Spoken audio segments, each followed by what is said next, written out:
know now that in the early years of the 20th century, this world was being watched closely by intelligences greater than man, yet as mortal as his own. We know now that as human beings busied themselves about their various concerns, they were scrutinized and studied, perhaps almost as narrowly as a man with a microscope might scrutinize the transient creatures swarm and multiply in a drop of water. That is a very, very famous program. 75 years ago today, Orson Welles did that, the War of the Worlds, and scared a bunch of people out of their pants. And a bunch of people panicked, ran around, thought we were being invaded by Martians, and, well, you know the story. And I don't know if you've noticed, but I'm dressed a little bit like Sully from a Monsters, Inc. Da, da, da, da, da, da. It's not very slimming, is it? Yeah, I know. Well, here's the deal. Why are we doing that? Because we shoot this on Halloween. It's Halloween today. I'm going to go get some candy with the kids, steal their Smarties, and we're shooting it. So, you know, we're going to have a little fun here with this. So, if you don't know, Eric Wingman Peterson telling you everything that goes inside CIG with the game Star Citizen. We're going to look at all the different development teams around the world and what happens on a week-to-week basis as we make this epic game for Mr. Chris Roberts. So what do we got? We got coming up today, we got Week in Review. We have forum feedback with your questions, a lot of really good videos. And by the way, we can't get to all those videos, so we've got a bunch of them built up. Some of them we can't answer yet. I'm looking at you, Londo, Disco, Londo guy, because you've got some good stuff out there, but we're not ready to put that question in there. Eventually we'll get to it. And also, we have an interview with, well, we're still trying to figure that out, so just have to see. Let's get right to it. As we said earlier, War of the Worlds, 75th anniversary. A really, really cool opening. Want to thank Mike for that. Thanks, Mike. You're most welcome. There you go. We had a lot of new hires, man. We're growing this team like crazy. Brian Mazza started this week. He's a network engineer. We got Jay Brushwood. He's starting in the LA office. He's going to be technical animator. He'll eventually transition over here to help out. Dan Tracy's going to be training him up out there. Rowan Clark, a lighting artist, has started. He's going to be helping us make sure that the game is lit correctly. You'll be shocked and surprised how important lighting is towards staging and scenes and gameplay. It matters a lot. Does lighting matter, Mike? I have a vague recollection that it does. Not that this show is any evidence of that. That's true. Mike is a big stickler for lighting, and we can't wait till we get into a new spot to where we can actually light things a little bit better. Maybe I can get rid of your raccoon eyes there. My raccoon eyes. Nah, probably not going to happen. Just airbrush those out later. Absolutely. Yeah, okay, so that brings us to the new office update. New office update. We are so stinking close. We've agreed pretty much everything with the landlord. Now we're just waiting on what's called the owner's consent, because we're doing a sublease with the group. The owner now has to read through the thing and consent to it, and once that's happened, we'll sign it. We'll get a move-in date, and we might give you a little sneak peek walk around at that point. So hopefully every week you watch this show, well, maybe that'll be the week we get that in there.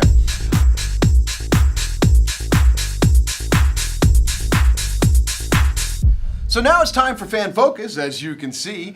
And we want to make a concerted effort to make sure that we show some of the cool stuff that you guys are doing, because we're continually impressed. This is some Lego ships from Goja Scornshell Macon. I hope I did that name right. You guys have some amazingly creative ideas on how to name things. Goja's made some really, really cool stuff. The Cutlass, the Hornet, the Avenger, the Grey Cat. Take a look at all these. You know, the irony here is that Aaron and the team over at Founder 42 probably thought they were finished with Legos, but we bring them back in. So nice work, Goja. We're impressed. This is this week's Fan Focus. Wow, you fans are incredible. We are impressed with what's going on all the time. In fact, well, we got another fan gift. Incredible stuff. What do we got? We got boxes of cookies, man. They give me the happy little programmers, just like the same cookies. Okay, who else has got cookies? When the British Empire fought its wars, it put its colonies in the front line.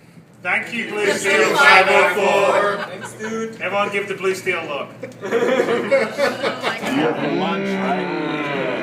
Guys, amazing spread of barbecue again from William Walker, aka King Snake. Thank you so much. This is absolutely amazing. Perfect Friday. Don't drink it, hope so. I'm gonna rub it on my body. So I missed out on when the barbecue got here, King Snake, but I want to give you my personal thanks I was Hey. live streaming, and the guys are now enjoying and chowing down. This is amazing. You guys are the best. Thank you, and thank you. We've gotten a few barbecues, and I think that's going to top the charts. That was amazing. There's a lot of good ones out there, but the sausage in that was bon appetit. Ooh, check this out. Everybody's been waiting on this. The mouse pads. We got the samples in there. Check it out. There's our own Chris and Sandi showing those cool mouse pads. We're all very excited to get those. Everybody here is going to have them. They're those big ones. They're very high quality. They're going to sit under your keyboard and your mouse. So if you haven't had a chance to get one of those yet, you might want to head over to RSI and pick one up. They're very cool. Get your citizen on. All right, man, what else is going on? Well, the Next Great Starship. That's right, sign up started yesterday. If you got a team or you haven't put your team together yet, go on there. It's on the forums. Look for the Next Great Starship portion. Sign your team up. Get on the webpage and get creating. It's going to be really, really fun. It's going to be a chance for fans to get their stuff into the universe. And it's, I tell you what, as creative as you guys have been with everything else, with your videos you send into this show, we're expecting big things from you. Big things. All right, what else is going on? Ooh. We had a big mocap shoot. As you guys know, thanks to you, everybody out there, we got our own mocap studio. So from time to time, we get to go out and shoot mocap. And having your own studio allows you to go out and shoot things we need picked up, whether you need to hold guns or whether we need climbing in and out of cockpits of various ships. You know, there's even time in there where you might have to, I don't know, swat at flies. Well, that was pretty cool. Hey, guess what time it is, Ben? I don't know, Eric. What time is it? Well, it's time for... Feedback. Whoa, what is going on back there? Look, little Roy Tuttle going on back there from Bear Munchausen, just hanging out. Nice shirt, Rob. Oh, what you got? I appear to have partially redacted myself. What do you got Look there? at this excellent coffee mug. Where did you get that? This was sent to me by Koros and the Aquila 9 guys, actually. So, and what's the coffee mug say? You want to get it out there so they can see it? Redacted. The power of the redaction. Power of the redaction. We do a lot of that on this show, redacting stuff. So should we just get right to it? All right, from Kazi, he says, is each ship going to be assigned a base stealth EM signature stat? That's a good question. Basey, that sounds like a Rob question. That sounds like a very complicated ship equipment set question. So let's talk a little bit about stealth. Let's do. There are 3 different kinds of signatures. You have your heat, your EM, and your actual physical shape. Those are your 3 signatures. So what you do is you try to reduce your physical shape or your aspect, and you also try to... I've been trying to reduce my physical shape for quite a while now. You do need to reduce your physical aspect. I know. Well, Sully's are big. But yeah, the suit adds pounds. I know. The suit does add pounds, exactly. So you can reduce your heat by using like non-laser, non-energy weapons, or by using smaller thrusters or smaller power plants. EM is reduce active systems, basically. That's how you keep that quiet. Okay, so cool. So tons of different ways that's going to work. 4 bunch of different things. Well, and that's how we roll, right? From BTL357, when will Rob update the ship's specs page? Well, Ben, what do you think? When's Rob going to update that? When am I going to update the ship stats? I can confirm that Rob has now updated the ship stats page. What? And in fact, by the time you're seeing this, they are about 24 hours out of date and will probably need to be updated again. That's there true. will be more comments on the That's forum true. about things that I don't have right yet. Ben, now that you're married, you want to get a little tail? I don't think so, Eric. Yeah, it doesn't get any better, folks. All right, cool video from Alpha Maker. Take it away. Hi, Star Citizens and Wingman. Alpha Maker here. I'd like to show you my Karen's Jet flight sim chair. I call her Karen. Then, Wingman, after a long day of flight ops, bounty hunting, smuggling, it's time to use Karen as a nice table for adult beverages. But I do have a question to ask. How much ancient Rome going to have influence over Star Citizen in its ships, uniforms, insignia? And one more thing. Are you still on that game? I thought I told you to take out the garbage. I gotta go. That's a good question. I mean, we've talked about Rome being an influence, so how much of it is an influence? Well, when Chris creates a new world like this, he likes to take kind of a placeholder from history that he can build on, but he's not absolutely married to it for everything. Right. I mean, it's not going to be exactly ancient Rome everywhere. It's taking influences and building on it, and just creative jumping off point. Yeah, and for the storyline, it's not the actual, like, we're not running around with little brushes on our hats. Okay, well, that's good. From Digi Angel, I think I actually got this right. I think you did too. How How different will hard ammo weapons feel in comparison to laser weapons? Ooh, how are they Soft feeling? and plushy. How are those things feeling? Now, how will they be? I mean, what's the difference? Let's talk about that. Okay, so there's several different ways that physical ammo is better or worse than lasers or any energy weapons. One of those is that physical ammo is limited, whereas that's just too much, guys. Whereas lasers can, in theory, fire forever if they don't wear out. Physical ammo punches through shields better. That's Lasers true. are better at armor. Physical ammo also generates less heat because it uses less energy, except mass drivers, which use a lot of energy. So, there Now, when go. you whisper like that, he said except for mass drivers, which uses a lot of energy. You probably didn't catch that. Also, physical weapons, like, they'll run out of bullets, though, right? There's a limit. Yes, so there's definitely a limit. So there's Some are extremely limited. So there's a strategy there, you think? How much control do the players have over that limit? They might be able to add additional magazines to those guns. Ooh. Magazines. So are you like jump point? Oh, ammo magazines. You are on I know, a roll dude. today. Listen, it's the candy. It's the candy. I think you it's know. the hat. This is not a hat. This is my horns. And I'm not going to make a joke about being horny. Too late. From Smile, are there any plans to improve the holotable in regards to usability and interface? This is a really simple This answer. is yeah. 1, 2, 3. Yes. What's the take? We are absolutely going to be improving that, right? Yes, Yeah, we have this- many plans. This is pre-alpha, and it's just going to get cooler. Is that That's next exactly right. Yeah, I think that, and you know, and there's some other stuff coming up with that we don't want to talk about right now. But there's some really, really cool stuff going on with interface and holotable stuff that you're just gonna have to wait, unfortunately. But I think you're gonna like it. Mm-hmm. All right, from Chronixia, he says, Hello, Wingman. Got a quick question for you. How will shields work? Will shields be based on a 100% damage absorption until drained, or will they function on a percentage-based damage reduction from the weapon type fired? That's a good question. That was a nice video. Mm-hmm. Okay, so basically, CryEngine gives us a lot of capability with dealing with the penetration of armor and shields, which is it lets you determine whether something punches straight through, or is slowed down, does less damage after it goes through, or it can impact the shield fully and all the damage is absorbed by the shield.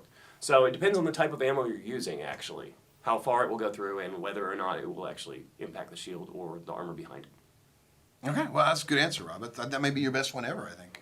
Very informative. Yeah, that's right. From MACROMAGE, could you elaborate a little on LTI for upgrade packages after November 26th? Ooh, Ben, this is a tough one, and it's one of those ones that we get asked a lot. So Yeah. this is no pressure, but this is important. Obviously, we love talking about LTI, and we're going to be so sorry to see it leave. At all. But the answer is that if you have a ship package, right, let's say you have a base freelancer, and then we release some fancy new freelancer in some amount of months that we're not willing to talk about right now, you buy the upgrade, you will keep the LTI on the original. So that's a way for our original backers to keep LTI if they want to get a fancier ship. Right, so they can upgrade their ship and maintain the LTI on it. Absolutely. Well, there you go. So we are always thinking about the citizens out there. Yeah, always. All right, cool. That's a good answer. From a subscriber, which makes this show possible, now I'm going to butcher his name, Viev257, whatever that means. With 100 plus systems at launch, I'd love to see something like a passport that you can get stamped at each system. Ooh. Hopefully linked to the website for bragging rights, etc., or possibly a unique collectible, something simple like a postcard or other decorative memento that you can collect and display in the hangar. Oh, I kind of like that. That's interesting. Kind of achievement kind of deal. Like a fish? Mm-hmm. Like a fish. So what do you think, Ben? Absolutely. It's going to happen. It's gonna happen. Gonna happen. We don't know what yet. There you go. It's a good idea though. Yeah, we've been talking about this sort of thing for a while. Where you're going to have items you can put in your cockpit, in your hangar, show where you've been. Other Chris Roberts games have done that too with medals and and things like that. I mean, collectibles are always important. You show what you kind of, people like it's not a scoreboard per se, but it is kind of a way of showing people what you've accomplishments. It's that Chris Roberts immersion on top of a scoreboard, so it's part of the world rather than just a number you look That's right. You're not playing asteroids here. We're literally it's like a campaign ribbon, essentially, Stickers something on like your that. luggage, There you go. Very, very cool. From Matthew Cupper, are you guys planning on expanding the line of freighter ships in this game? Who wants to count? Yeah. Oh, there goes the count. Hey, let's just you and I count, Ben. 1, 2, 3. Yeah. Yes. Since Rob blew it for the rest of us, he's got no body Rob. anyway. Redacted. Mean guy. Redacted. From NETTERKAK. Careful there. Yeah. Being very careful with the NETTERKAK. If you're in Boston. Anyway, when can we expect the next episode of RSI Museum? Well, I can tell you that. It's going to be very, very soon. We actually shot an interview with Martin Galway talking about Freelancer just earlier this week, and we're going to be cutting it together. We'll have it out as soon as possible. Awesome. So very soon. It's we constantly update things, so you just gotta be there on the site, and we alert people when it's happening, right? We send out a comm link or we send out an email. We'll keep you informed, but it's coming. It is. And it's coming It's hard. going to be a good one. It's going to be a good one. Cool. From Arthfail, will we have a night and day cycle where shops are closed? Yes, I think we could do that. Yeah, actually, Chris talked about that a lot when we were out in LA. And we were talking about having different times of day and time passing on the planet so that you get the value of the cryogen lighting. Absolutely. And that will affect what people are doing and where they're going. Absolutely. It makes it visually a much better experience, much richer experience. Absolutely. Cool. And some things happen at night that don't happen during the day. Seedy things that we want to be party to, or some of us want to be party to. Party to. From Darginator. This is a pretty cool video.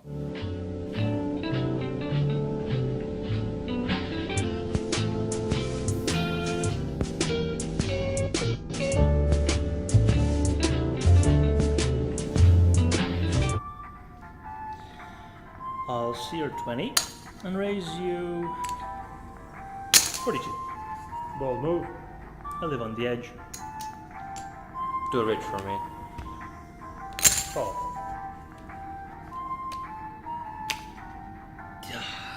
Nice work, dumbass. I've given some thoughts to moving off the edge. Not an ideal location. I'd get a place in the middle. Should do this more often. Yeah, but it takes ages for me to get here from my place, and you're even further away. If only our corporation could get a group hangar or a complex of hangars, it would make organizing poker night a lot easier. Just shut up, India. I'd even get a better radio. Wow, that was pretty cool. That was an awesome video. I mean, somebody won that hand, but that's been asked a lot. I mean, are we going to have like a place for guild people to hang out and get together? The answer is yes. There'll be a guild hangar. It's going to be an outgrowth of the organization system that you will be seeing later this year. That's true. Now that doesn't mean they're going to be able to get into No. Yeah, just to be that's fair, just going to be on the website. But yeah, but we are working on a social social Yeah. module up in Montreal, and we're going to tinker-toy that thing together eventually with the hangar. I won't give you the exact date, but it's not that far off to where you can visit each other's hangars and check it out. Yep. And that's kind of the first step into what you were talking about just now. That's definitely what we're building towards. It's the Exactly. All right, from TIMBERWOLF. He says, in the Klaus and Varner comlink, it says that they have a 60mm hard ammo mass driver. Will there be a smaller hard ammo calibers for fighters? Rob, what do you think? Yes. We have lots and lots of different calibers. There are 3 classes of cannons even. There's the mass driver size, which are the very large ones, and basic cannons, which are just ballistic weapons, and then the Gatling guns, which have a smaller bore but fire a lot faster. Well, there you go. So yes is the answer. From another subscriber, again, thank you very much, Cooper Smith. When a hard ammo weapon exhausts its magazine, will there be an auto in-flight reload ability, or does it require returning to a base to reload? Ooh, this is a good one, and we kind of talked about we this. talked about this earlier. But we did. But so you could run out of ammo, but I mean, what's going to happen on the ship if you have extra magazines? Good question. Rob, do you have an answer? We'll have to figure that out. But basically, the ammo is limited. There's not an infinite supply of clips. It's not like your pistol in most shooter games where you just keep reloading over and over again. Right, so you don't have to get up and like change the ammo, put it back in. So I think the answer probably it's still to be designed. But I'm assuming that if you buy extra clips, you're just going to have access to those bullets. We'll figure out a way to do that. But basically, it is limited to what you can carry. Ooh, another subscriber just sent in Wagner. I was listening to classical music last night. I was actually listening to Mozart's Horowitz. It's on YouTube. Mozart's 23rd Sonata or Symphony. It was really good. See, this is a classy show here. Hey. Exudes exactly. From Wagner. We'll get back to it. Back during the initial Aurora sale, the brochure had a blueprint that stated you could attach external cargo holds to the undercarriage and roof of the ship. Is this still the case, or have things changed? Well, this not so much the case of things changing as things just not have been right in the first place. What? Small inaccuracy in diagram. Are you saying that our blueprint was it was a little off. So the answer is that it was never supposed to be there in the first place. Not on the top, no. Not on the top. Right. So it hasn't changed, but you're not going to have it on the top. From Gray Lobo, check out this video. I'd noticed in the Aurora commercial that we were able to swap out the trailers at the bottom of our ships and was wondering if there was load times and we could get around it by having a preloaded trailer waiting for us. That said, I was also wondering if perhaps we had different trailer types. For example, one with controlled climate and, of course, fuel. Perhaps the Aurora as well could haul liquids. And, of course, your standard trailer, which the Aurora seems to have. Well, that's kind of cool right there. That's a cool video, and it's Mother Trucker. The cool thing.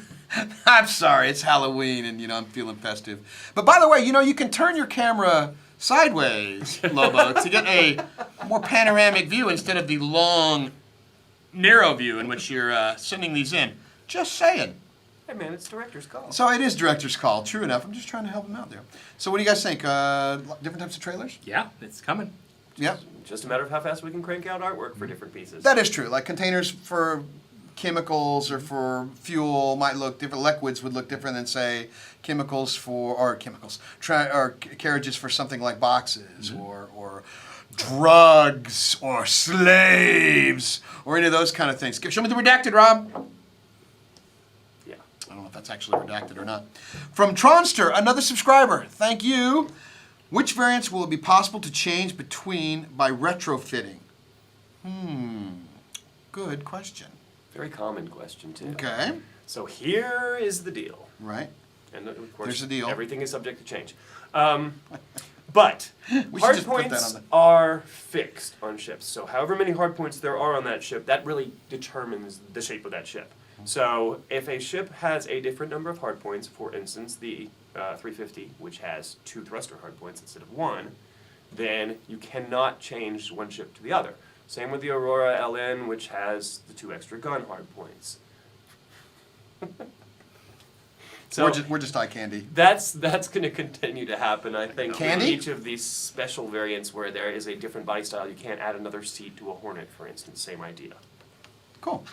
All right, cool. Then this is from Emo Stomper.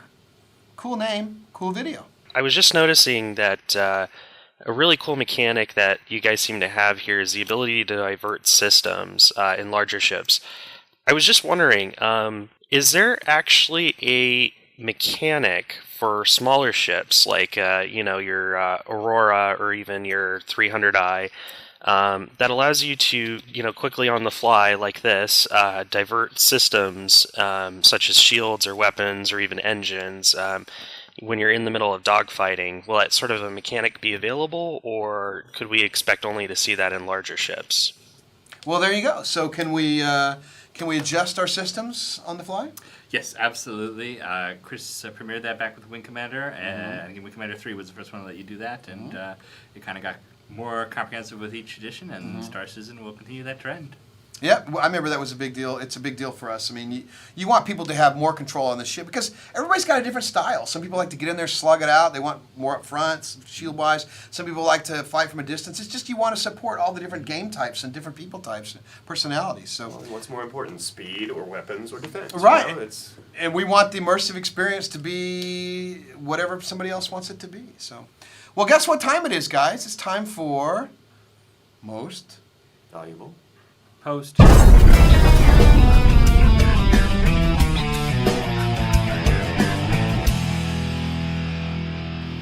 Hey everyone, welcome to MVP. This week's most valuable post comes from Rougey, who has created of all things a lawsuit.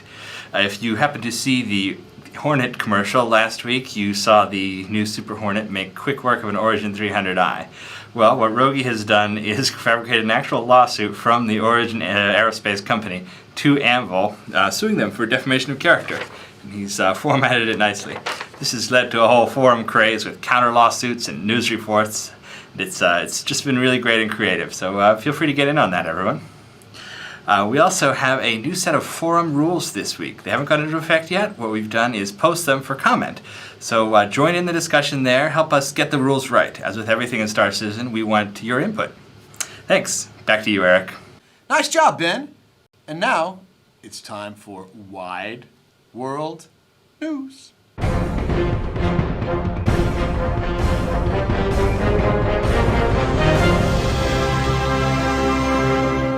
November 3rd, 1957, and Laika the dog is about to become the first animal to orbit the Earth aboard Sputnik 2. Jokingly called Mutnik by the American press, Laika was selected from a field of 10 animals for her quiet and charming temperament. Her scientific mission, to determine if a living creature can survive the incredible forces of a rocket launch and the weightlessness of space. Trained for the confined space of the Sputnik cabin, Laika will have just enough room to lie down or stand, with a ready supply of gelatinized food and water to sustain her during the flight. But this is no simple rocket ride for this spacefaring mutt, for Laika will not survive the return to Earth. A failed cabin temperature control system stresses our canine hero beyond her ability to endure, and she dies by the 4th circuit around the planet. 5 months later, Sputnik will fall back to Earth and incinerate in the atmosphere. Laika the dog, giving her life to the advancement of science in space.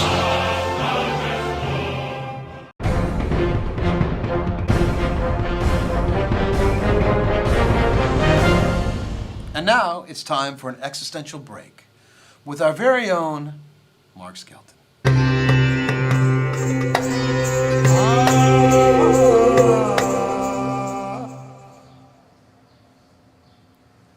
So if you pew-pew at the speed of light, does anything happen?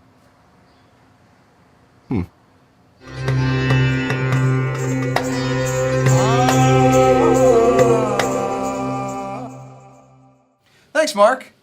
Always cool there. Oh, what's that? It's a late breaking fan video. Hey, Wingman, you need to get Martin Galway on the show. Don't forget about him just 'cause he works at home. We need to hear more about the audio. Wow, that fan really, really wanted to see you. He brings up a good point, though. He does. It is time for an audio update. I've never been here. Never been here yet. You mean on the set? Yeah, this is such a big studio. This is a high-dollar operation you've got going on. Dude, you don't know. This literally costs nickels. it's almost $1 for this whole studio set here. Listen, so we got a lot to talk about here. You've got some big stuff going on with the audio side of things, and we reached a milestone that you want to talk about. What happened? Orchestral something. Right. Last Friday, we recorded our first orchestral session for the game, and all the music is really for the alpha that's coming up, the fighting. Wow. So what happened? Tell us how that goes. So who did it? What was the orchestra? Who composed it? Give us a rundown. Well, our composer is Pedro Camacho, who has worked on lots of actual little projects for us, like the Hornet commercial, Aurora commercial, and the original 300i commercial. And the orchestra is the Capellan Orchestra, which is a group of freelance players from different orchestras around Europe that collect together to play trailer music. You know, the big bombastic scores that you see underneath, playing underneath the soundtracks of cinema commercials. And the recording took place in the Czech Republic last Friday night, and we now have the recordings, and we're going to show you those as soon as we cut something together. Oh, that's cool. Now, Pedro actually getting involved with Star Citizen is kind of an interesting story. It is. How did we choose him as our composer? Well, Pedro did not know that I was attached to the project, even though we know each other. Right. And he wrote straight to Chris Roberts on Chris Roberts' Facebook page, which apparently anyone can just write to Chris anytime they like. Don't do that. Anyway, Pedro composed a demo and sent that to Chris, and Chris really liked it, and we took it from there, and he became the composer. You know, that's the actually, short version. Well, but that is true. But it's kind of cool. It's like the same thing we're doing here, where it's what the next Great Starship's about. It's finding people that can contribute to Chris's vision, and in a very powerful way. Right. And so that's kind of what this whole thing's about: breaking down the barriers between developer and citizen. I mean, there are people out there that are just as talented as. It shows you that Facebook really works as a social media for it does, well, connecting people. Was there any doubt that Facebook works connecting people? No, but I've never seen it work in the games business. You've got a friend request. Right. You know, you've got a friend request. You sign up for Facebook and this explodes. Right. All right. So, how does this work? How do you now audio side of things? How does the approval process work? What happens? I mean, explain to people out there what happens when you're creating the audio and how much audio there actually is. I mean, people sometimes you take this audio for granted. It just happens and you don't even realize how cool it is. You mean all of the audio in the game or just the music? We could talk about either. I mean, it's important. Both of those.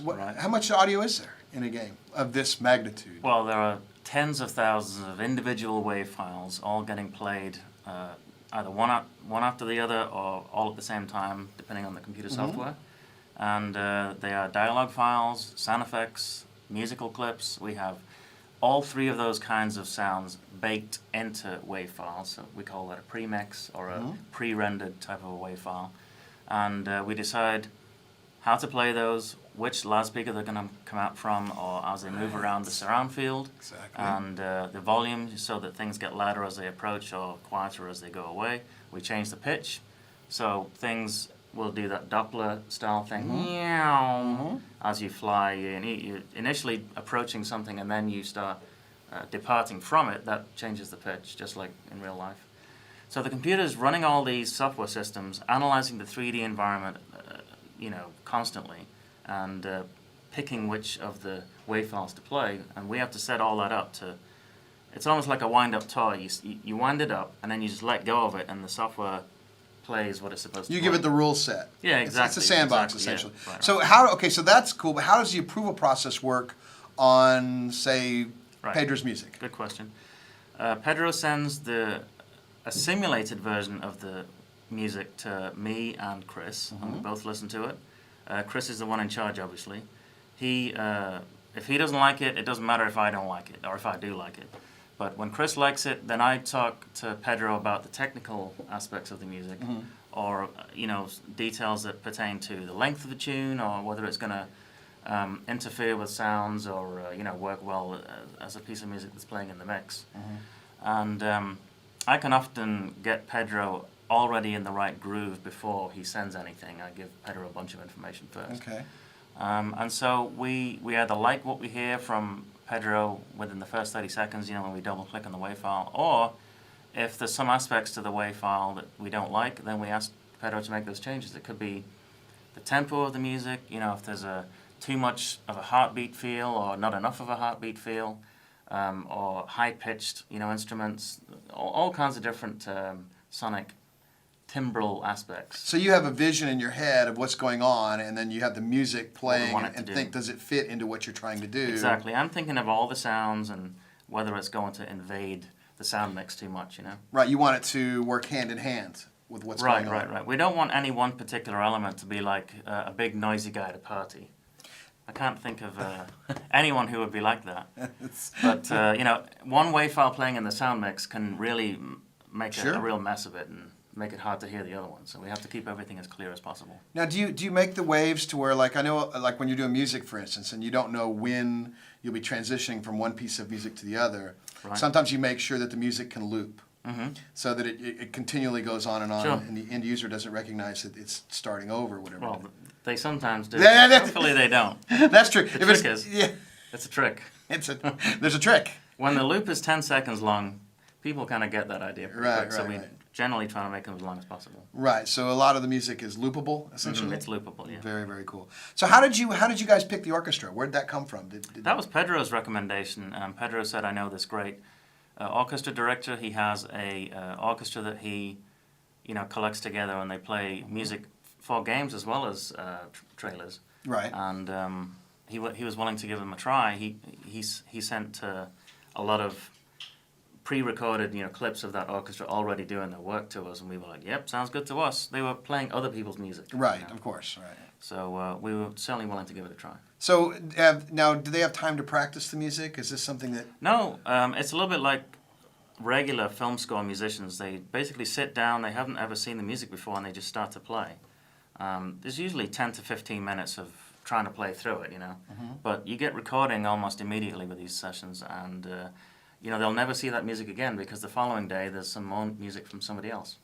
Wow, that's pretty amazing. So when we hear music, either in a movie or a game, and it's something we fall in love with, and 20 years later we're listening to every nuance of that music and thinking about how great it is, that is something that they literally played in the course of a few hours, then they'd never seen it before, and they never had a chance to play it again. It's amazing how good they are. So now the music, the orchestral music we record, is that the final music?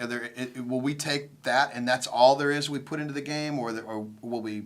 There's more music. There's a lot more music than what we recorded on Friday. It's a 4-hour session. You have to play again and again if somebody makes a mistake, and I've said they're really good, but there is an occasional mistake. And that's different than here. We actually just...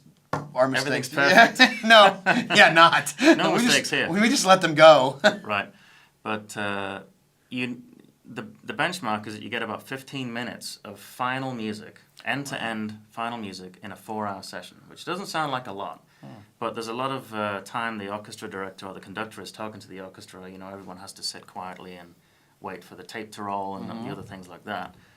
So you don't get 4 hours of music is the bottom line. Now, 15 minutes. So we have a lot more than 15 minutes in our game, so we're going to need a lot more of those sessions.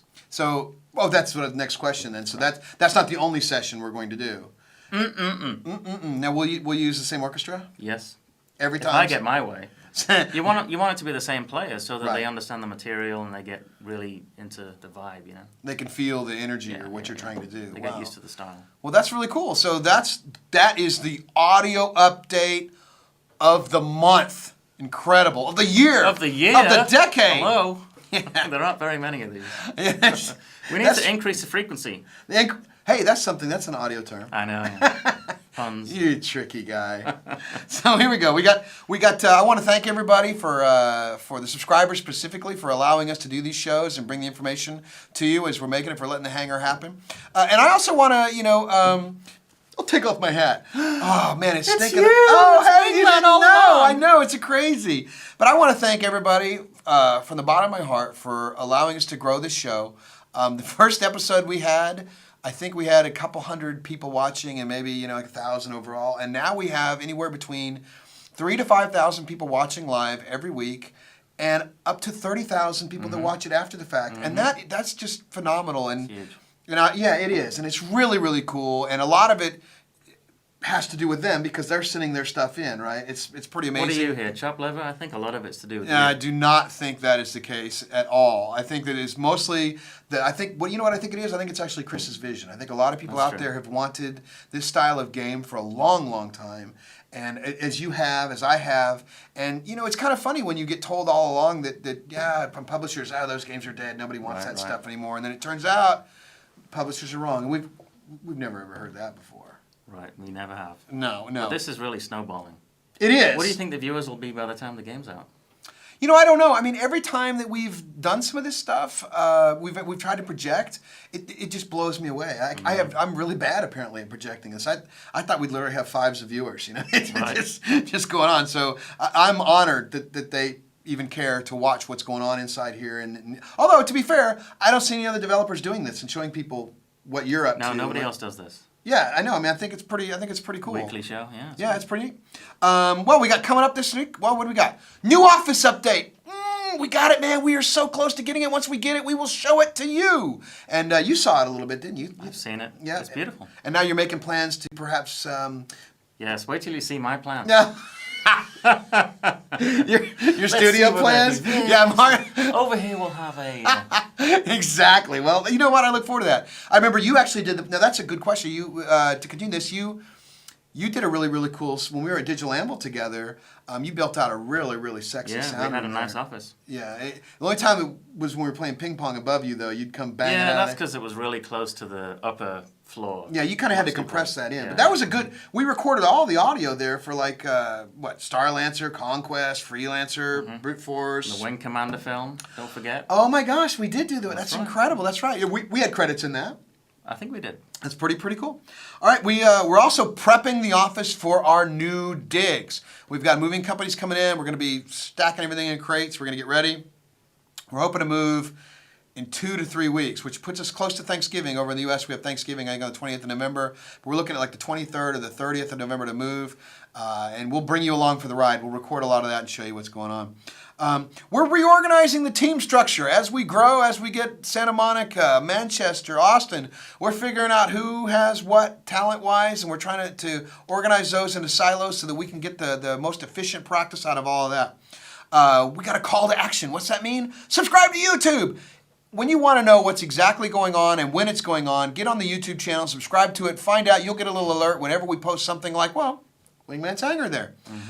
Submit your questions to the RSI forum if you want to get a question or video selection into us to where we're going to answer it. And again, we've got a few that we haven't gotten to yet, but we're going to eventually get to them when we can. Send them into the forums. We'll put a post up every Monday, and you guys can put your questions in there, and we'll get to them as soon as we can. Also, Wingman's Hangover takes place 15 minutes after the show.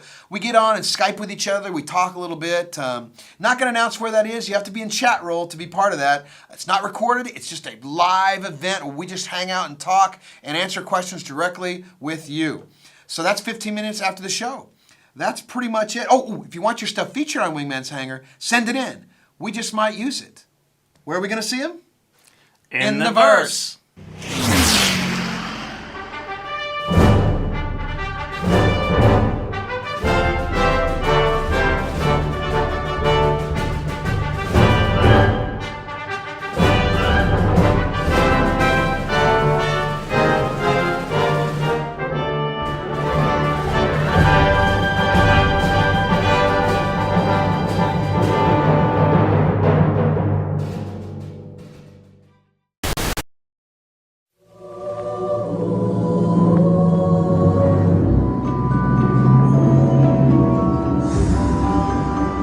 This is some huge house, isn't it? Hello? Why are you hiding back there? I'm as harmless as cherry pop. Those are your hands? I think you should just come home with me.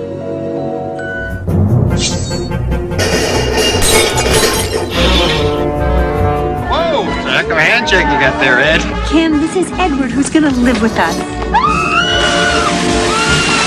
Well, this must be quite a change for you, right, Ed? Those things are cool. Can I bring him to show and tell on Monday? He's a highly imaginative character. It seems clear that his awareness of what we call reality is radically underdeveloped. Do you have a girlfriend?